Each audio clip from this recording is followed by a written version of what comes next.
I picked up the box wrapped in plain paper and held it out to my daughter in the middle of her birthday party. Olivia opened it without meeting my eyes. Inside was a silver necklace with a locket engraved with our initials. I'd taken it from my savings. It was not gold or diamonds, but it was mine, for her. Olivia lifted it between her fingers as if it were trash. She frowned. Then, with a smile that chilled my blood, she said loudly for everyone to hear, "Cheap, ridiculous junk." I felt the floor disappear beneath my feet, but it was not the comment that destroyed me. It was what came next. My daughter threw the box against my chest. The necklace fell to the floor. No one moved. 50 people watching, some with glasses halfway to their mouths. Others looked down, uncomfortable. But no one said anything. Julian, her husband, let out a short, ironic laugh, as if I had just told a bad joke. He crossed his arms and looked at me with that contempt I knew so well. Olivia turned around and went back to talking with her friends as if I was not even there. I stood there in the middle of that crowded room. My breathing was controlled. My hands were not shaking. On the outside, I was calm. But inside, something broke. Something that had been cracking for years. I did not scream. I did not cry. I did not pick up the necklace from the floor. I just said, in a voice I did not even recognize, "That's fine. As of today, you're on your own." Olivia barely turned her head, wearing that bored expression she used when I spoke. "Oh, Mom, stop being so dramatic," she replied, not really looking at me. I nodded slowly. "It's not drama, Olivia. It's a decision." Julian looked at me for the first time all night. "What do you mean by that?" "I mean it's over," I said. "The financing for this house, the car you drive, the credit cards I pay every month, everything. It's finished." There was a brief silence. Then Olivia burst out laughing. "Sure, Mom. Whatever you say." She thought I was bluffing. She thought it was an empty threat from a wounded old woman trying to get attention. Julian smiled too, but there was something in his eyes, a small flicker of doubt. I did not wait for a response. I turned and walked to the door. My shoes clicked on the hardwood floor. No one stopped me. No one followed me. As I walked out of that house I had helped pay for, I heard the music start up again. The laughter returned. The party continued as if I had never been there. I got into my old sedan and closed the door. My hands gripped the steering wheel. I took one deep breath. 2, 3. I did not cry, because there were no tears left for her. On the drive home, I drove in silence. The streets were dark. It was almost 10 o'clock at night. I passed the bakery where I used to buy her cupcakes when she was little. I passed the park where I taught her to ride her bike. I passed the school where I worked double shifts to pay her private tuition. Every place was a memory, and every memory now hurt. I arrived at my small apartment downtown, a modest place, 2 bedrooms, old but clean furniture, nothing luxurious, nothing comparable to Olivia's house with its 3 floors and big backyard. I took off my shoes at the door. I turned on a single lamp in the living room. I sat on the sofa I'd had for 15 years and stared at the ceiling. I did not turn on the television. I did not reach for the phone. I just sat there, in the silence of my own home, and let everything that had just happened settle inside me. But not with sadness, with clarity. Because that night, in the middle of that public humiliation, something inside me woke up. Something that had been dormant for years. Something I myself had buried under layers and layers of sacrifice and misunderstood love. That night, I stopped being the mother who begged for scraps of affection, and I became the woman who was going to get her life back. I got up from the sofa and walked to my bedroom. I opened my desk drawer. I pulled out an old manila folder. Inside was every document I needed. Contracts, deeds, bank statements, receipts, wire transfers. For years I had been organized, meticulous. I saved everything, and now all of it was going to be useful. I sat down at my small wooden desk and started to review every paper. Olivia's house had been in my name until 6 months ago, when I finally got the bank to accept the change. But I was still the co-signer. I was still signing every month. The car was registered under my insurance. The additional credit cards they used were linked to my main account. They were living a life that I supported. And the worst part is, they did not even know it. Or worse, they knew, and they did not care. I took a deep breath and opened my old laptop. The screen flickered before turning on. I logged into my bank account. I reviewed the transactions from the last 6 months.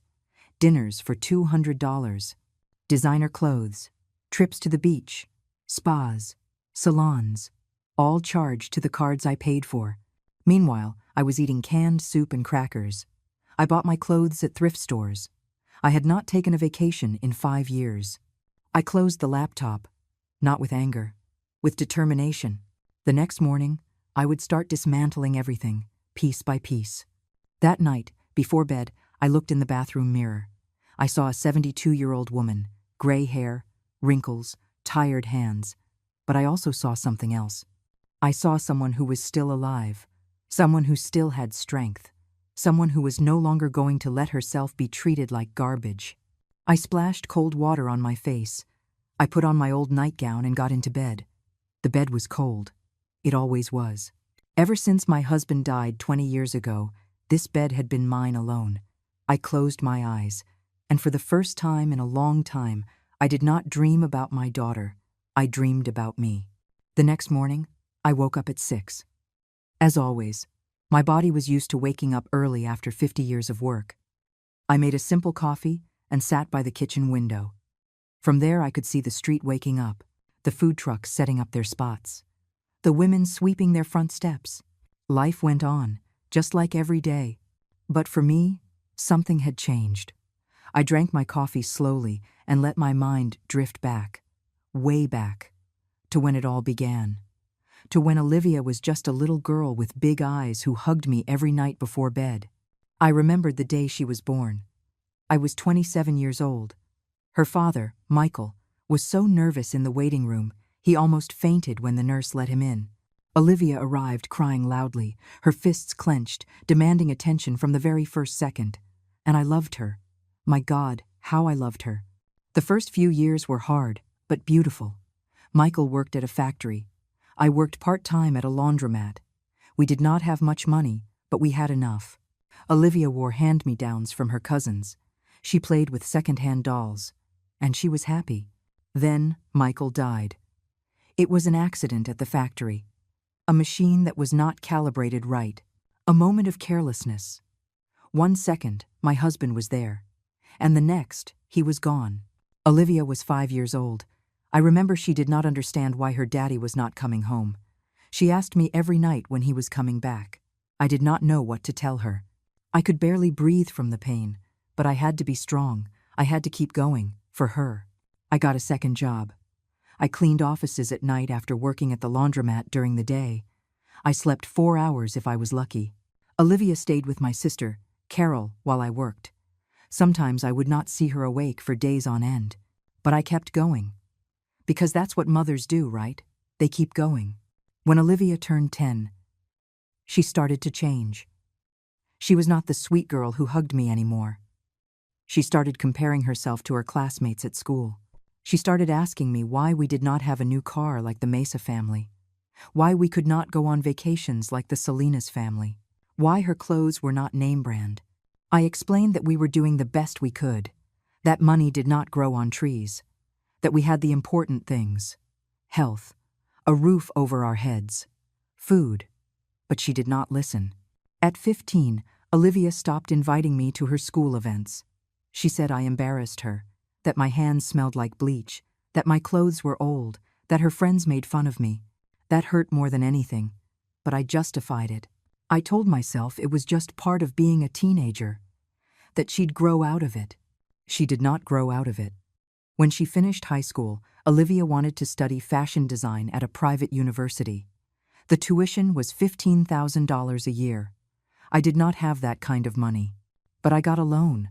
I worked extra shifts. I sold the few valuable things Michael had left me, and I enrolled her. Olivia was happy. For the first time in years, she hugged me. She said thank you. I thought things were going to get better between us. During the first semester, she called me often. She told me about her classes, her projects. I listened to every word like it was gold. I felt useful again.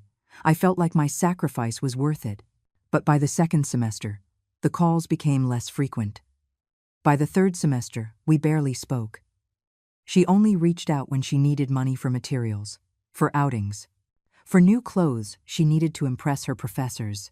And I always said yes. Olivia graduated at 23.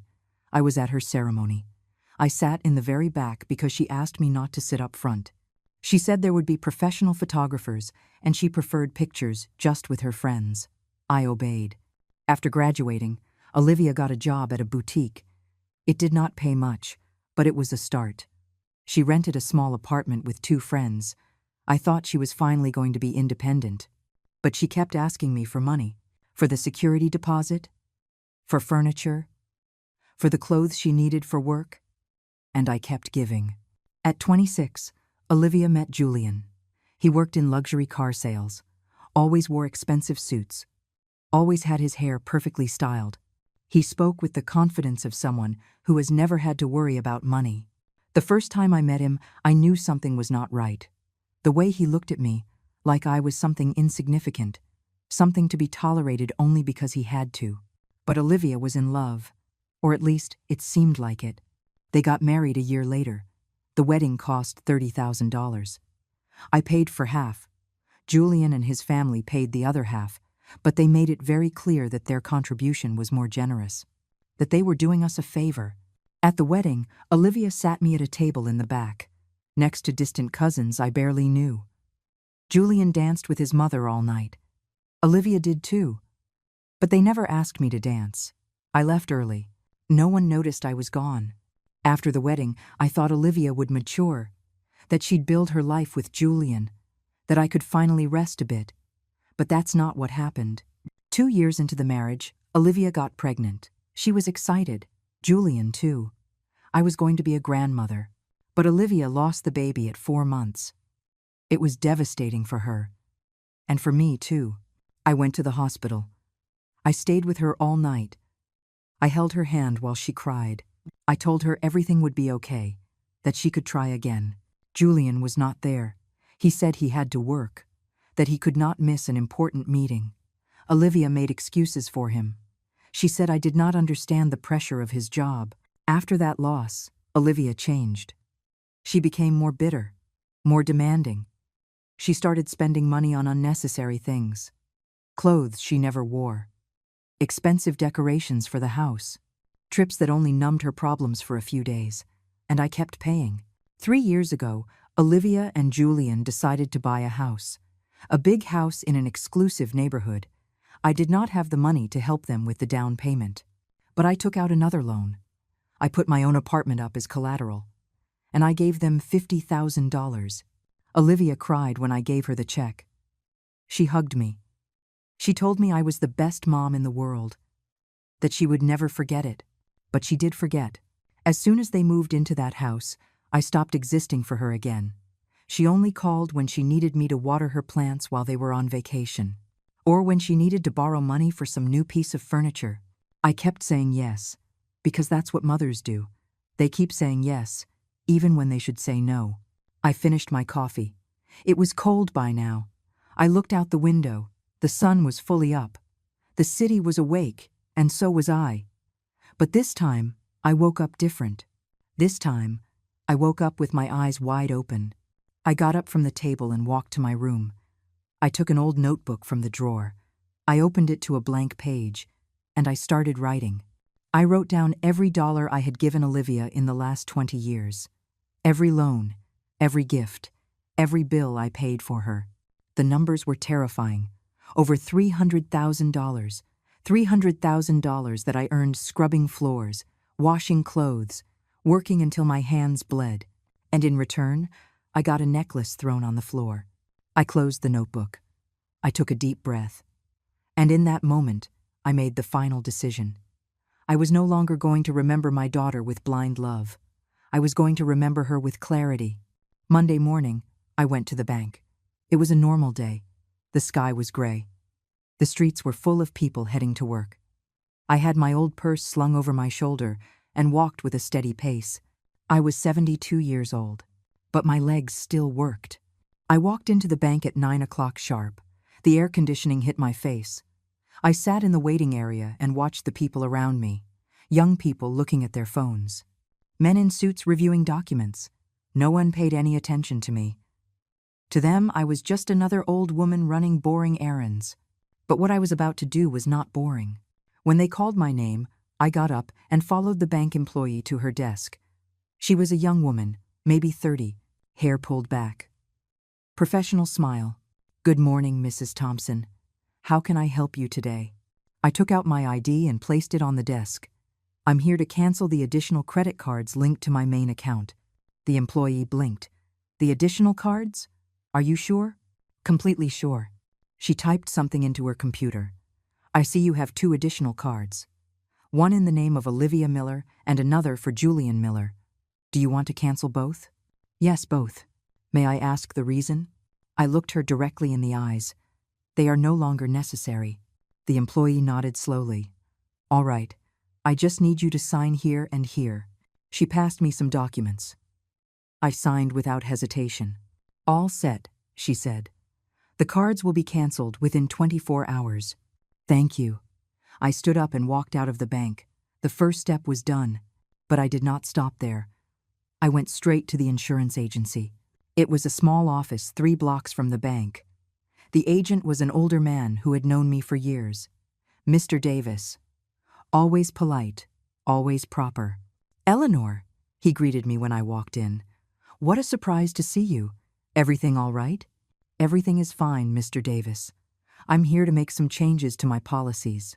"Of course, tell me what you need." I pulled out a copy of the policy for Julian's car. It was in his name, but I was the policyholder. I paid the premium every month. "I want to cancel this policy," I said. Mr. Davis took the document and reviewed it. He frowned. "Are you sure? This is a new car. If you cancel the insurance and he keeps driving it, he could get into serious trouble." "I know. And you're okay with that?" "Completely." Mr. Davis looked at me with curiosity, but he did not ask any more questions. "All right. Give me a moment." He typed on his computer. "The cancellation will be effective as of next month. Is that fine?" "Perfect." I signed the necessary papers and left the office. The second step was done. I returned to my apartment around noon. I made myself a simple sandwich and sat down at my laptop. I opened my email. I had a message from the management office for Olivia's neighborhood. It was a reminder for the monthly payment. $3,200. I was the cosigner. If Olivia did not pay, the bank would charge me. And I always ended up paying, because she'd say she was a little short that month, that she'd pay me back next month. She never paid me back. I replied to the email. I requested a meeting with the property manager. They gave me an appointment for Wednesday. I closed the laptop and lay down on the sofa. My body was tired, not from physical exertion, but from the emotional weight of everything I was doing. But I could not stop. That night, I could not sleep well. I lay awake, staring at the ceiling, thinking about what was coming, thinking about how Olivia would react when she started to realize. Wednesday arrived quickly. I went to the management office for the house. It was a sleek building downtown, marble floors, a receptionist in a uniform, all very professional. They showed me into a conference room. The manager was a man in his 50s, gray suit, impeccable tie. "Mrs. Thompson," he said, shaking my hand. "A pleasure to finally meet you. You are the co-signer for the property on Pine Street, correct?" "That's right. How can I help you?" I took out the documents I had prepared. "I want to remove myself as the co-signer." The manager raised his eyebrows. "I see. Are the homeowners in agreement?" "They don't need to be. According to the contract, I can remove myself as co-signer with 60 days' notice. I just need to notify you in writing." The manager checked the documents. Then he checked something on his computer. "You are correct. Clause 7. You can do that. But I must inform you that if you withdraw as co-signer and the homeowners cannot find a replacement in those 60 days, the bank may demand the full payment of the mortgage or begin foreclosure proceedings." "I'm aware. And you are okay with that?" "Yes." The manager looked at me for a long time. "May I ask if there is a family issue?" I gave a small smile. "That's not relevant to this transaction." He nodded. Very well. Let me process this. He took my documents, scanned them, and handed me a stamped copy. Done. The official notification will be sent to the homeowners in the coming days. Thank you. I left that office feeling lighter. Another step completed. I went home and made myself some tea. I sat by the window and watched the street. Kids were playing outside. Mothers watched them from their doorways. Life went on, and so did mine. But there was something else I needed to do, something that had been bothering me since the night of the party. I needed to know exactly what Olivia and Julian thought of me. That night, I waited until 11. I knew Olivia posted everything on her social media. Every expensive meal, every trip, every unnecessary purchase. All documented for the world to see how well she was living. I opened my laptop and looked up her profile. We were not friends on social media. She had unfriended me years ago, saying I made embarrassing comments. But her profile was public. I checked her recent posts. Photos from the party, her smiling with her friends, Julian with his champagne flute.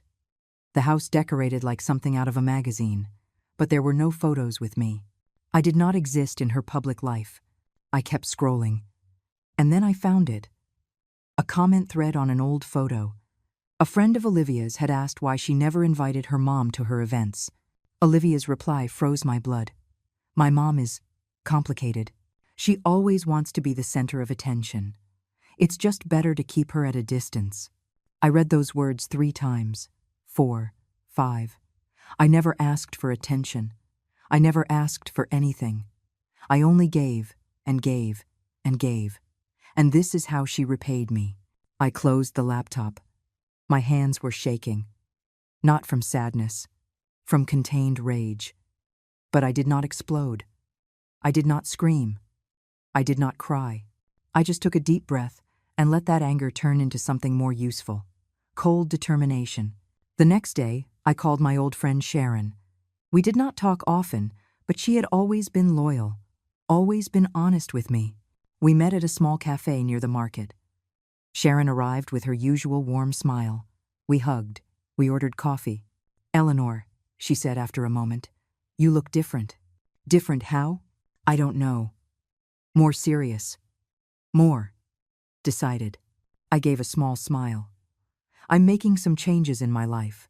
"What kind of changes?" I told her everything. The party, the necklace, the humiliation. And what I was doing now. Sharon listened in silence. When I finished, she put her hand on mine. "It's about time," she said simply. "Do you think I'm doing the right thing?" "Eleanor, you have given your entire life for that girl, and she has treated you like garbage. Yes, you are doing the right thing." Her words gave me the confirmation I needed. That night, I went home and took out my notebook again. I made a list of everything I still needed to do. Cancel automatic transfers. Talk to my lawyer about the will. Remove my name from any joint documents. The list was long, but I had time, and I had determination. I went to bed that night, knowing there was no turning back. The abyss was already open, and Olivia did not even realize she was about to fall into it. On Thursday morning, I woke up with a clear purpose. There were no more doubts, no more guilt, only the execution of the plan. I got dressed in comfortable clothes, grabbed my purse, and headed downtown. I had an appointment with Mr. Mason, an attorney Sharon had recommended years ago. His office was in an old but well-maintained building. I walked up the stairs to the 3rd floor. The receptionist showed me in immediately. Mr. Mason was a man in his 60s, gray hair, thick glasses. He had the look of someone who has seen all kinds of family tragedies. "Mrs. Thompson," he greeted me, shaking my hand. "Please, sit down. How can I help you?" I took out all the documents I had prepared. Bank statements, contracts, transfer receipts. Everything was organized in folders by year. "I need to revise my will," I said directly, "and I need to protect my assets." Mr. Mason took the documents and began reviewing them in silence. His eyebrows raised every time he turned a page. After several minutes, he set the papers on his desk and looked at me. "Mrs. Thompson, you have invested a considerable amount of money in your daughter and son-in-law." "I know." And now you want to withdraw all that support? Yes. May I ask what happened?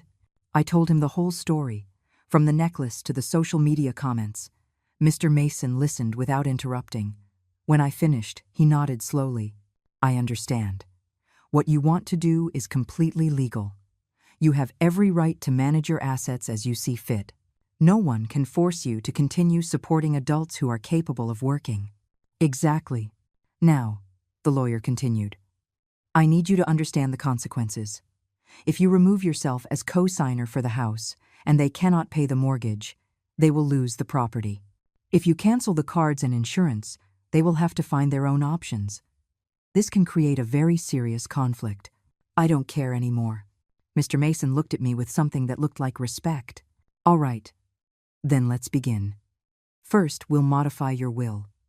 Currently, according to this document from 5 years ago, your sole heir is Olivia Miller. Do you wish to change that? Yes.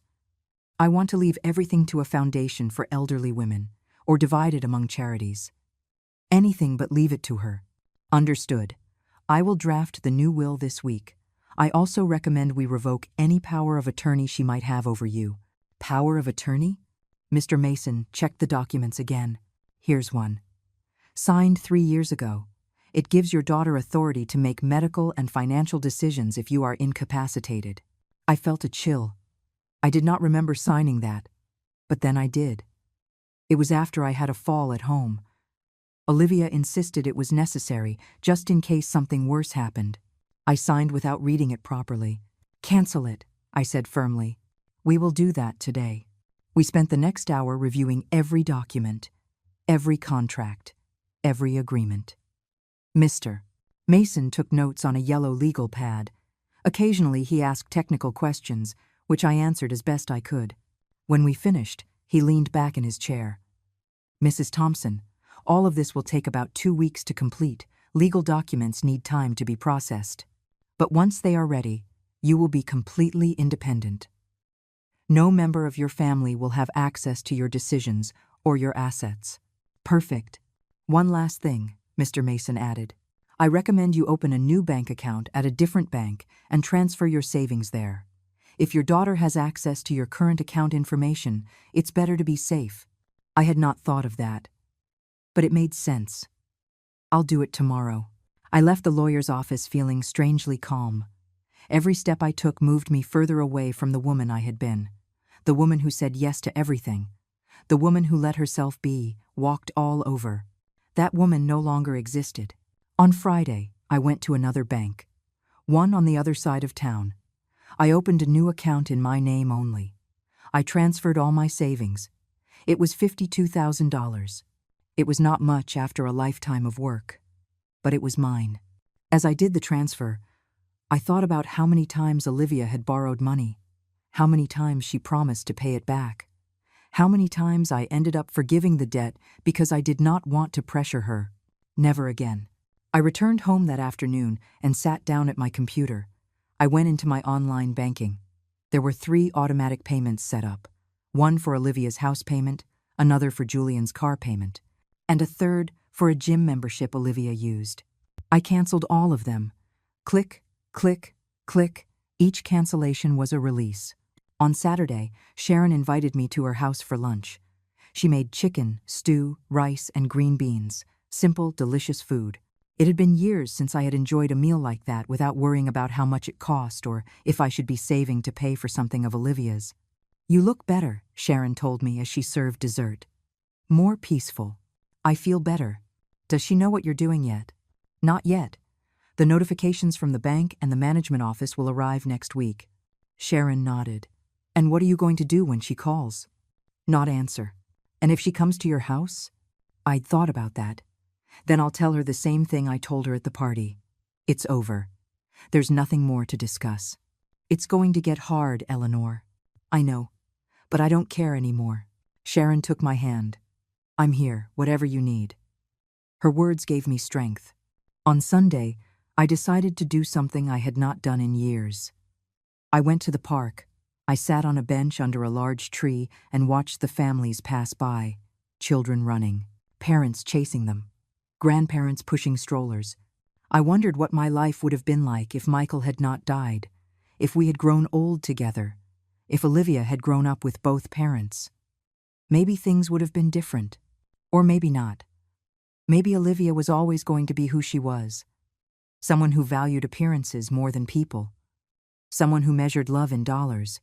I stayed in the park until the sun began to set. Then I walked back home. My legs ached a little. My back, too. But my mind was clear. That night, before sleeping, I checked my phone.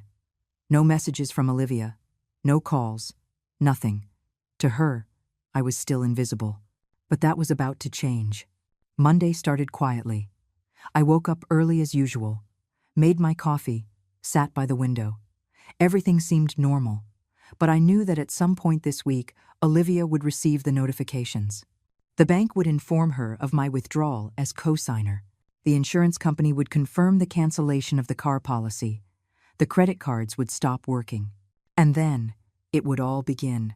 I spent the morning cleaning my apartment. Not because it was dirty, but because I needed to keep my hands busy. I washed the dishes. I swept the floor. I organized my closet. At 2 o'clock in the afternoon, my phone rang. It was a number I did not recognize. I did not answer. I let it go to voicemail. Minutes later, it rang again. The same number. I did not answer. Then I received a text message. It was from Olivia. "Mom, I need to talk to you. Urgent, call me." I did not reply. Another message arrived 5 minutes later. "Mom, the bank sent me a letter. It says you removed yourself as co-signer. What does that mean?" I did not reply. Then another. "Mom, answer me." I turned off the phone. I sat on the sofa and took a deep breath. My hands were not shaking. My heart was beating normally. I was surprisingly calm, because this was what I had planned. This was what needed to happen. Olivia had to feel what I had felt for years. The uncertainty, the powerlessness, the abandonment. I turned the phone on an hour later. I had 17 missed calls and 32 messages, all from Olivia. I read them one by one. At first, they were confused, then desperate, then angry. "What is wrong with you? Why are you doing this?" "Mom, if this is about the party, I already said I was sorry. I did not remember any apology. I need you to talk to me. Julian says you're crazy." That last line made me smile. Crazy. After everything I did for them, now I was the crazy one. Perfect. I'd let them think that. That night, I slept better than I had in years. Because finally, I was taking control. And they were beginning to understand that they no longer had power over me. Tuesday morning, I went to the market just like every day. I bought fresh vegetables, some chicken, rice, the basics. While I waited in line, my phone vibrated in my pocket. I did not take it out. I knew who it was. When I got home, I checked the messages. There were over 50 now. Olivia was panicking. Julian had started texting me too. His messages were different. More calculated. More fake. "Eleanor, I think there's been a misunderstanding. We can talk about this as a family. Eleanor, Olivia is very distressed. I don't understand what happened. Please, answer. We are your family." Family. That word seemed so hollow to me now. Empty, like a shell with nothing inside. I did not reply to any of them. Instead, I called Mr. Mason. "Mrs. Thompson," he greeted me. "I was just about to call you. The new will is ready, and the document revoking the power of attorney is too. You can come in and sign them tomorrow." "Yes, I'll be there at 9. "Perfect. I also prepared a formal letter notifying your daughter of these changes. By law, she must be informed that she is no longer an heir or has authority over your decisions. Send it. Are you sure? This will make things very real, very fast." "I'm sure." I hung up and made myself some tea. I sat by the window. The sky was overcast. It looked like it was going to rain. I thought about everything I was doing, about how it would look from the outside. A mother taking everything away from her daughter, abandoning her in her time of need. But no one knew the whole story. No one knew the years of humiliation, the ignored sacrifices, the despised love. No one except me. And that was enough. On Wednesday, I went to Mr. Mason's office. I signed all the documents, the new will, the revocation of power, the formal notifications. My hand moved firmly over each page. No doubts. No tremors. All set, the lawyer said when I finished. Everything is in order. The certified letters will be sent today. Olivia will receive them in 2 or 3 days. Thank you. I left the office feeling another weight lift. Every document signed was a chain broken. Every notification sent was a step toward my freedom. That afternoon, as I walked down the street back home, I saw a young mother with her little daughter. The girl looked to be about 5 years old. She wore a pink dress and shoes that were already dirty from the park. The mother was gently wiping the girl's face as she laughed. I stopped to watch them for a moment. I remembered when Olivia was like that. Small, innocent, when she looked at me like I was her whole world. When did it all change? Was it my fault? Did I give her too much? Did I teach her that she did not have to value anything because there would always be more? Maybe. Or maybe some people are just born without the capacity for gratitude. I kept walking. On Thursday, I received a call from the bank. It was the employee I had spoken with days before. Mrs. Thompson, I'm just calling to confirm that the cancellations were processed correctly. The additional cards are inactive, and we received your request to be removed as co-signer. Thank you. I must also inform you that the homeowners came to the bank yesterday. They asked if there was any way to reverse your decision. My heart gave a small jump. And what did you tell them? That only you can reverse it. And that if they do not find a new co-signer in 45 days, the bank will review their ability to pay. If they don't qualify on their own, they will have to sell the property or face foreclosure. I understand. Is there anything else I can help you with? No, that's all. I hung up and stared at the phone. So they had gone to the bank. They had tried to fix it without talking to me first. Typical. Always looking for the easy solution, never facing the real problem. Friday afternoon, as I was making dinner, someone knocked on my door. My heart sped up. I knew who it was. I walked to the door slowly. I looked through the peephole. It was Olivia. She was alone. Her face looked tired. Eyes puffy, hair uncombed. Very different from the perfectly put-together woman from the party. She knocked again. Harder. Mom, I know you're in there. Please, I need to talk to you. I did not open the door. Mom, please. I don't understand what's happening. The bank says you pulled our backing. The cards aren't working. We got a letter from a lawyer. What does all this mean? Her voice sounded genuinely confused, as if she truly did not understand why I was doing this. And maybe she did not. Maybe for her, everything I had done for years was so normal that she never even registered it as a sacrifice. Mom, if I did something to upset you, I'm sorry. But this is too much. Julian and I can't afford the house on our own. The bank is going to take everything. I stood on the other side of the door, listening. Every word, every plea. But they did not move me. Please, Olivia continued, her voice starting to break. You can't do this to us. We're your family. Family. There was that word again. Mom, open the door, please. I counted to 10. Then I spoke. My voice sounded colder than I expected. Go away, Olivia. There was silence on the other side. Mom, go away. There's nothing to talk about. What do you mean there's nothing to talk about? You're taking everything from us. I'm not taking anything from you. I'm simply no longer giving it to you. It's the same thing. No, it's not. Mom, please. Open the door. Let's talk like adults. No. Mom. I said no, Olivia. And if you don't leave now, I'm going to call the police. Another long silence. Then I heard her footsteps moving away, going down the stairs, the front door of the building closing. I stepped away from the door and sat on the sofa. My hands were shaking now, not from fear, from adrenaline. I had faced my daughter, and I had not caved. I could not eat that night. I sat in the darkness of my living room, thinking, was I being too harsh? Should I at least hear her out? What if she was truly sorry? But then I remembered the necklace on the floor, the laughter of her friends, Julian's ironic smile, the years of contempt disguised as jokes. No, she had years to value me. to thank me, to treat me with dignity, and she did not.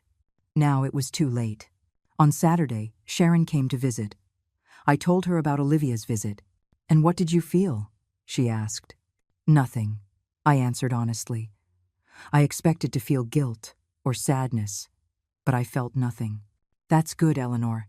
It means you're healing. Or does it mean I've become cold?" "No. It means you finally set boundaries. And boundaries don't make you cold. They make you strong." Her words gave me peace. On Sunday, I got a message from Julian. It was long, calculated, full of carefully chosen words. "Eleanor, I know things have been tense. And I understand Olivia may have said some hurtful things. But she's under a lot of stress. You know how she gets when she's pressured. She doesn't mean it. I've spoken with her. She is willing to formally apologize. Can the three of us meet? As a family. And resolve this." I read the message 3 times. It was perfect, manipulative, painting Olivia as the victim of stress, minimizing what she did, offering an empty apology in exchange for me paying their bills again. I deleted the message without replying. The next week was quiet. No more visits, no more calls. Just occasional messages that I ignored. Olivia was starting to understand that I was serious. And Julian was starting to understand that he had lost his source of easy money. Mr. Mason called me on Wednesday. "Mrs. Thompson, the certified letters were received. Your daughter signed the receipt yesterday. And what's next?" "Nothing. The documents are legal and binding. You are completely independent. Your daughter has no rights to your assets or your decisions." "Thank you, Mr. Mason. How do you feel?"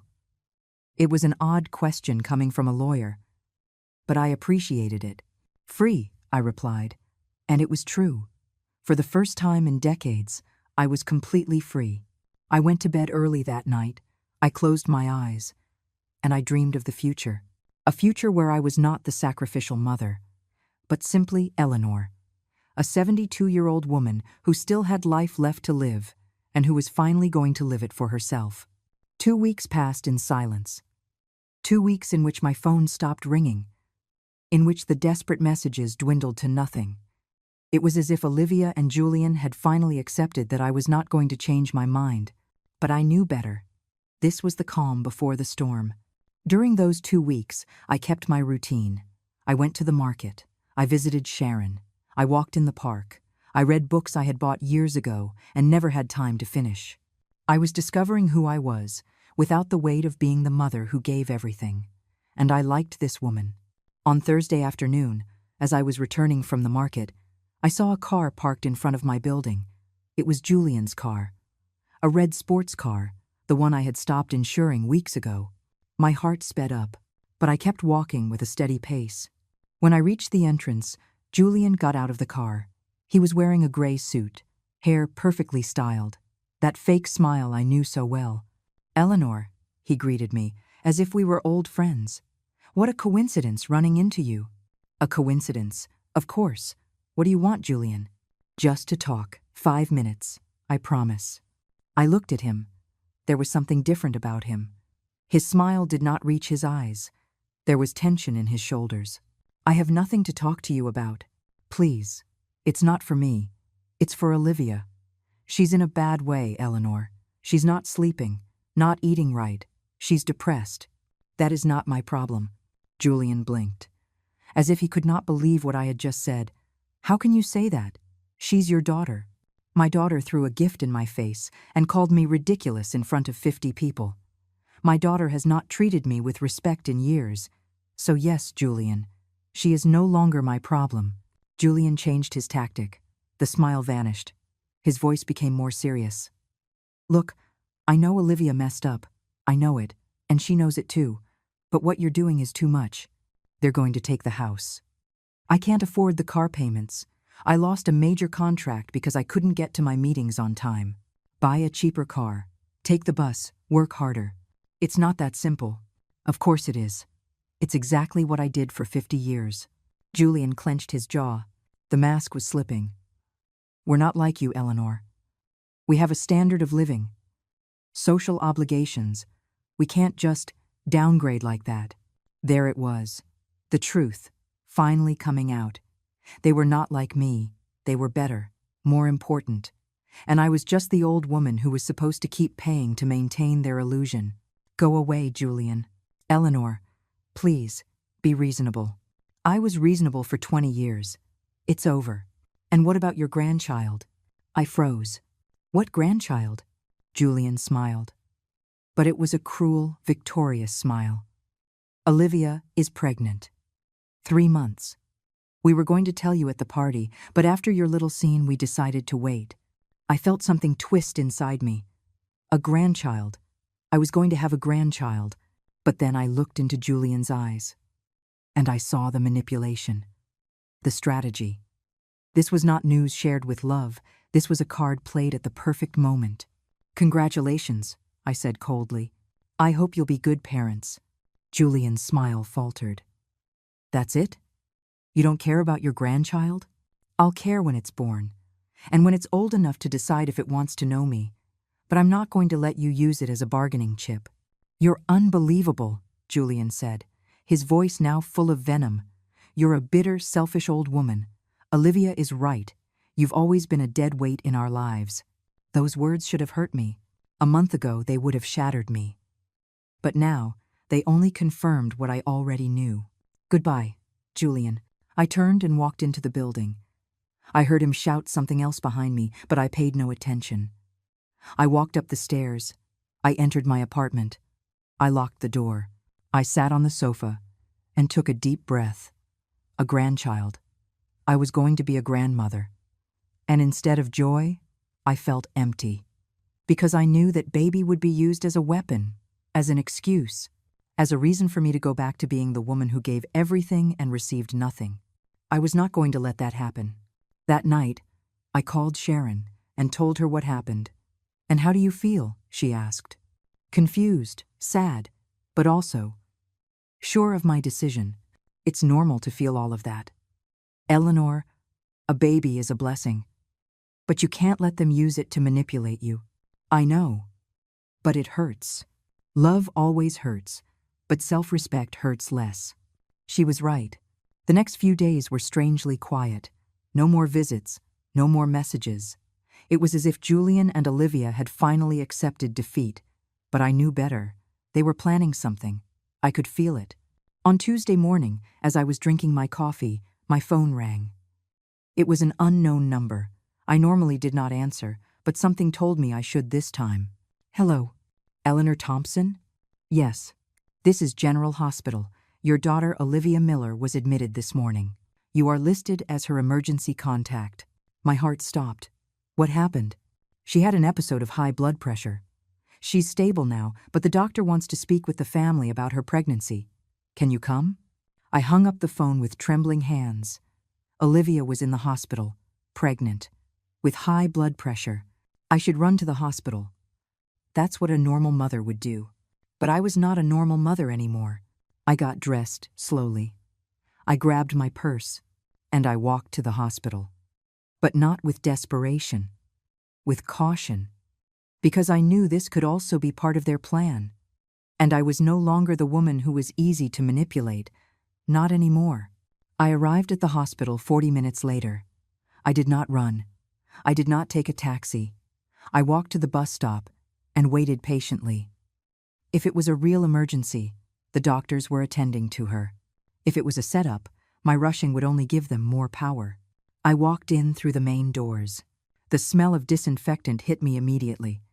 I walked to the front desk and gave Olivia's name. The nurse checked her computer.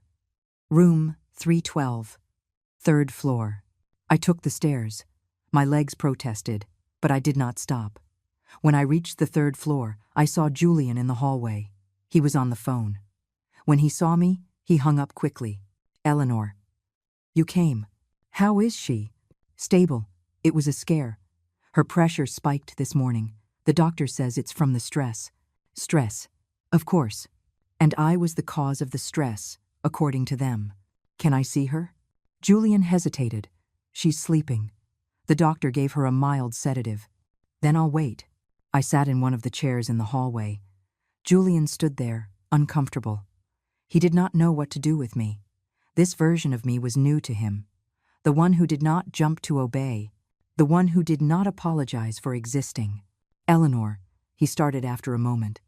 I know things are bad between us, but this is serious.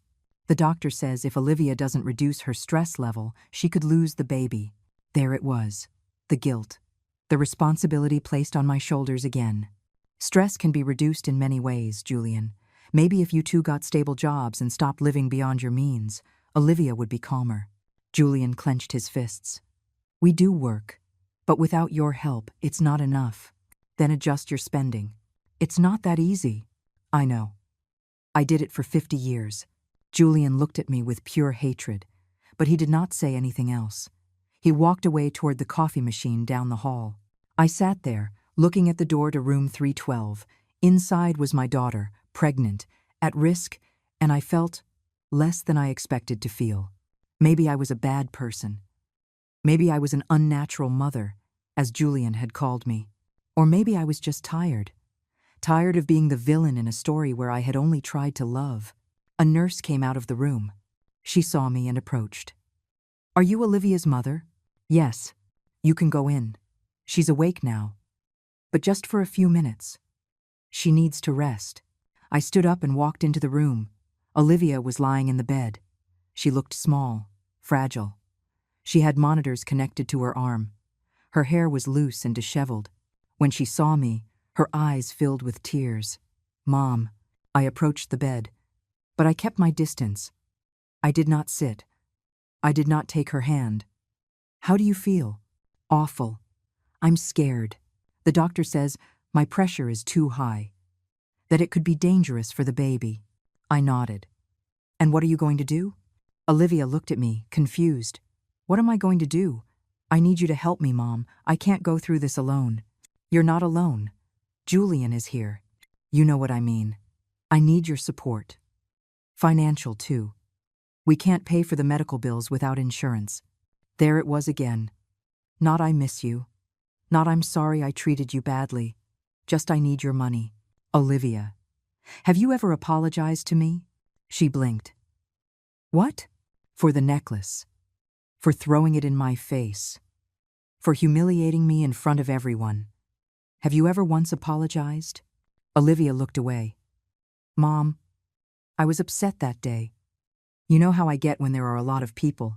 It wasn't personal. You called me ridiculous. You said my gift was junk. How was that not personal? You're exaggerating. No, I'm not. I'm remembering exactly what happened. Olivia started to cry. I can't believe you're doing this now. I'm in the hospital, pregnant, at risk, and you just want to fight. I don't want to fight. I want a sincere apology. I already said I was sorry. No, you didn't. Julian told me you were willing to apologize if I started helping you again. That's not an apology. That's a transaction. Olivia closed her eyes. Tears streamed down her cheeks. You're cruel. I always thought you were weak, but you're actually cruel. Her words should have hurt, but they only confirmed what I already knew. For Olivia, I only had two versions, weak and useful, or cruel and useless. There was no middle ground, where I could just be a person with boundaries. I hope you recover, Olivia, and I hope your baby is born healthy, but I am not going to be your source of money again. And if I lose the baby because of you? The question cut through me, but I kept my voice steady. If you lose the baby, it will be a tragedy, but it will not be my fault. It will be the consequence of decisions you and Julian made. Of the life you chose to live, without being able to afford it. Get out of here. Gladly. I turned and walked to the door. Before I left, I turned back one more time. Olivia, when you're ready to have a real conversation, when you're ready to see me as a person and not a bank, I'll be available. But not before. I left the room and closed the door. Julian was in the hallway. He approached me immediately. What did you say to her? Why is she crying? I told her the truth. You. Be careful what you say, Julian. We're in a hospital. There are cameras, witnesses. Julian stopped. His face was red with fury, but he said nothing more. I walked to the elevator. I went down to the first floor. I walked out of the hospital. The sun was high. It was noon. Life went on outside, as always, And I was continuing on, too. I took the bus back home. I sat by the window and watched the city go by. Families walking, children playing. The world had not stopped because my relationship with my daughter was broken. And I was not going to stop, either. When I got home, I made myself something to eat. Rice with vegetables. Simple. I sat and ate in silence. My phone rang. It was Sharon. "How are you?" I told her everything. The hospital call. The conversation with Olivia. The lack of a real apology. "You did the right thing," Sharon told me. "You can't let them manipulate you using the baby." But what if something happens to her? What if they really do lose the baby? "Eleanor, listen to me. You are not responsible for the consequences of their decisions. They built an unsustainable life. You just stopped holding it up. That doesn't make you a bad mother. It makes you human." Her words gave me peace. That night, I slept restlessly. I dreamed of babies crying, of empty hospitals, of Olivia calling for me and me not being able to get there in time. I woke up at 4 a.m, my heart racing, but I did not call. I did not run to the hospital. I stayed in my bed. I took a deep breath. And I reminded myself that I was no longer the woman who saved everyone else while drowning herself. I was the woman who had finally learned to swim. Olivia left the hospital 3 days later. I knew because Sharon told me. She had seen Julian posting on social media about how hard it was to care for a pregnant wife with no family support. It was his way of painting me as the villain to the world. I did not care. Another week passed. Then 2. The silence continued. I went on with my life. I had started taking a knitting class at the community center. I met other women my age. We shared stories, laughter, coffee. No one judged me. No one expected anything from me. It was liberating. On Friday afternoon, as I was returning from my class, I found a manila envelope taped to my apartment door. There was no return address, just my name, handwritten. I opened it cautiously. Inside were legal documents. A lawsuit. Olivia and Julian were suing me for familial abandonment and failure to provide support, demanding I continue the financial support under threat of public exposure and seeking a court order. I read each page with growing disbelief. They actually believed they could legally force me to support them. I immediately called Mr. Mason. "Don't worry, Mrs. Thompson," he said after reviewing the documents I sent him photos of. "This has no legal basis whatsoever. Adult children are not entitled to maintenance from their parents, especially when they are capable of working. It's an intimidation tactic. What should I do? I will handle it. We will respond formally, and if they want to take this to court, we will. But I warn you, if we go to trial, everything will come out. The years you supported them, the evidence of their ingratitude, everything. So be it. Are you sure? It will be public. Painful. I'm sure." I hung up the phone and sat on the sofa. My hands were shaking, but not from fear, from rage, from indignation. How dare they, after everything I did, after every sacrifice, now they were suing me? But then something inside me shifted. The rage turned into clarity. They had given me exactly what I needed. A reason to expose everything publicly. If they wanted a war, they would get one. That night, I pulled out all the evidence I had saved for years. Bank statements, transfers, receipts, text messages where Olivia asked me for money, emails, everything. I organized it all into digital folders. I took pictures, I made backups, and I waited. On Monday, Mr. Mason filed our response to the lawsuit, but we also included a countersuit for the unpaid loans. Over $200,000 that I had loaned them over the years, with promises of repayment that never came. The response from Olivia and Julian was immediate. Julian called me. His voice was furious. "How dare you? Now you're suing us? You started this, Julian. I'm just defending myself. Those loans were gifts. You never expected us to pay you back. Do you have that in writing?" Because I have text messages where Olivia promised to pay me back every dime, and she never did. Julian went silent. "Withdraw the lawsuit, Julian. Or this is going to get very ugly. Are you threatening me?" "No, I'm warning you. If this goes to trial, everything will come out. Every lie, Every manipulation. Every time you used me and threw me away. Do you really want the world to know what kind of people you are? Julian hung up.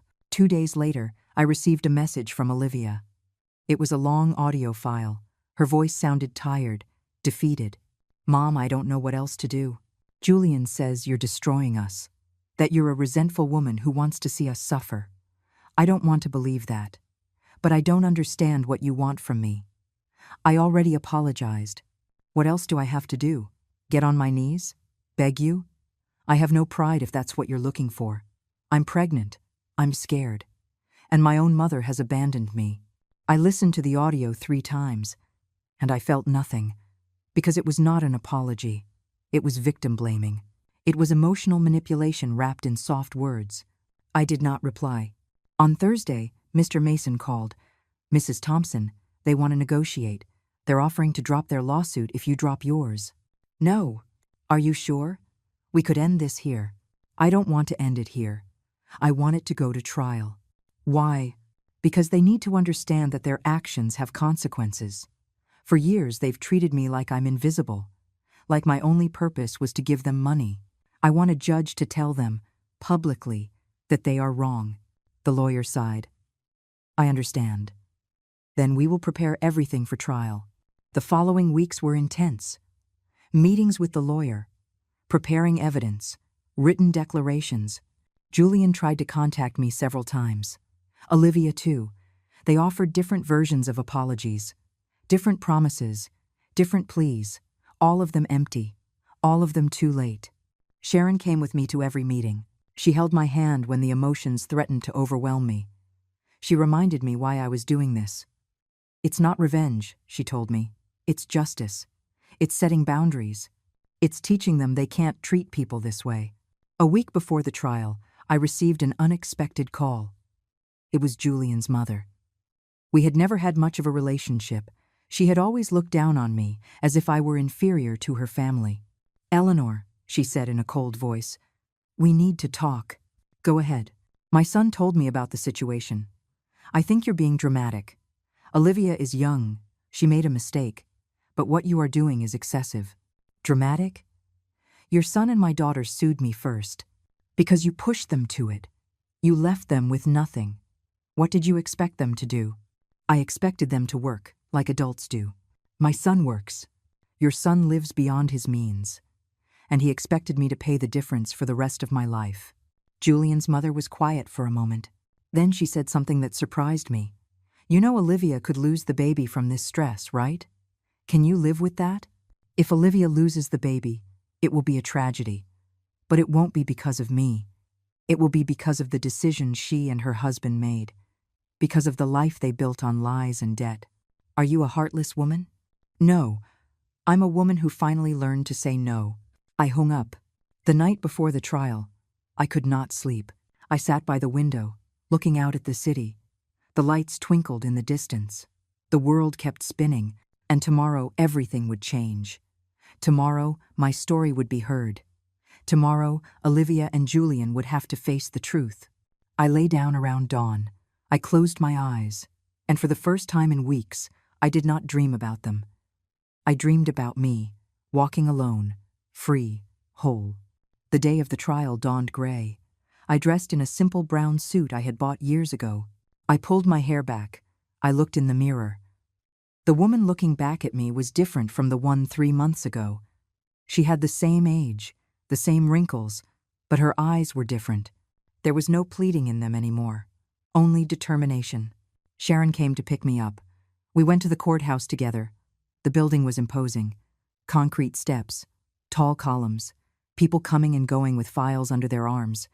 Mr. Mason was waiting for us at the entrance. Everything is ready. Remember, stay calm. Answer honestly. The truth is on our side. I nodded. We entered the courtroom. Olivia and Julian were already there, sitting with their lawyer. Olivia's belly was prominent now, 5 months pregnant. She looked tired.